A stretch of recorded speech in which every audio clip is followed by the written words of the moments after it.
It was mid-December when trouble began. The snow had fallen thick overnight, coating everything in white silence.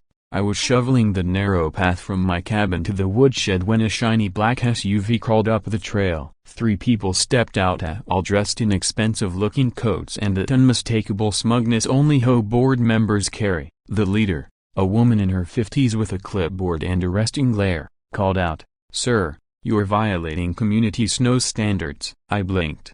"Excuse me?" She looked me up and down. "Your cabin's exterior isn't painted in the approved color palette, and your snow fencing is non-compliant. We've also received complaints about unauthorized wood smoke." I nearly laughed. "Lady, I don't even live in your community. This is private land." She frowned, checking her clipboard. "This parcel falls within the Pinecrest Homeowners Association jurisdiction." I pointed at the wooden boundary post about 50 feet away. "That's your line. I'm outside it." "Always have been," her assistant piped up. "According to our updated zoning map, the association's environmental boundaries were extended last spring." "Well," I said, leaning on my shovel, "you might want to check your maps again, because this land isn't just private, it's federally owned forest lease property." They didn't believe me. They left muttering about fines and enforcement action. The police visit. 2 weeks later, I was chopping wood when I heard sirens echoing through the trees. A sheriff's SUV stopped at the base of my driveway, lights flashing. 2 deputies got out, hands near their holsters. "Sir," one of them said, "we got a call from the Pinecrest Ho. They're claiming you're trespassing on community land and illegally burning wood. Mind showing us your property deed?" The deputy asked. I brought out the folder I kept in a waterproof case. Inside was my purchase agreement, the land lease documentation, and a map from The deputy studied it carefully. "This shows your property line sits entirely within federal forest jurisdiction." "Exactly, which means Ho has no authority here." He nodded, closing the folder. "We'll make a note." "Sorry to bother you, sir," the other deputy whispered something into his radio. A few minutes later, they left but not before the Ho president, who had followed them in her SUV, started yelling from the road. "This isn't over," she shouted. "You can't just live out here ignoring community codes." I smiled and waved. "Watch me."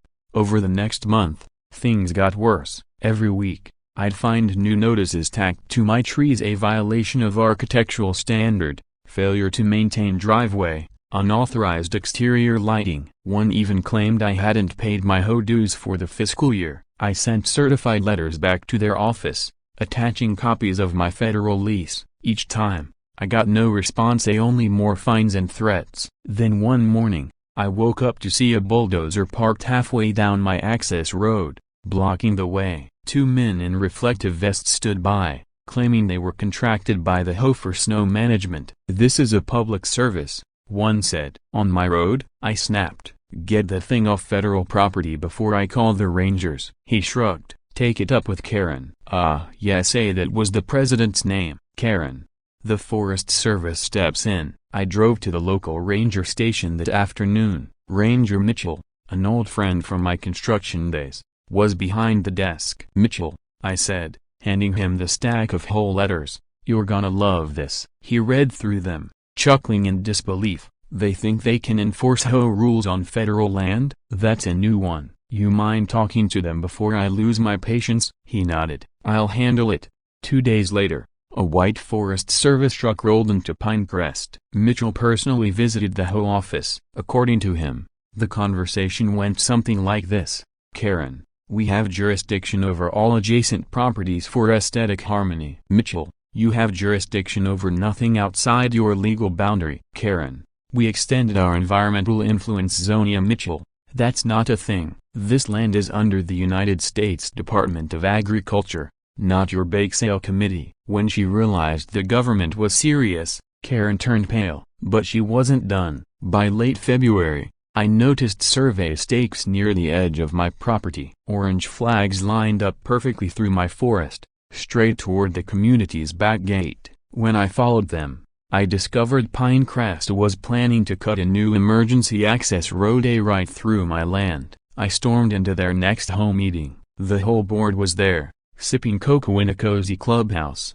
pretending to discuss community beautification. I walked in, dropped my deed on the table, and said, "You're trespassing on federal land again. That road you're marking, illegal." Karen glared. "Sir, you can't just bar access to public safety routes. It's not public, it's federal. And you've already been warned." She smirked. "We've already submitted our plan to the county." I leaned closer. "Then you just submitted a plan to destroy government property." A week later, several black SUVs arrived, but not from the county, from the U.S. Department of the Interior. They questioned me, inspected the survey flags, and asked if I'd given permission. When I said no, they nodded grimly. Turns out, the HO had falsified documents to make it seem like I'd signed an easement agreement. They even forged my signature. When the investigators showed me the fake paperwork, I laughed bitterly. They really thought they could get away with this? Not anymore. The agent said, "This is forgery and unlawful use of federal land. We'll be pursuing charges." The fallout. The following month was glorious. Federal officials descended on Pinecrest like a blizzard. Auditors,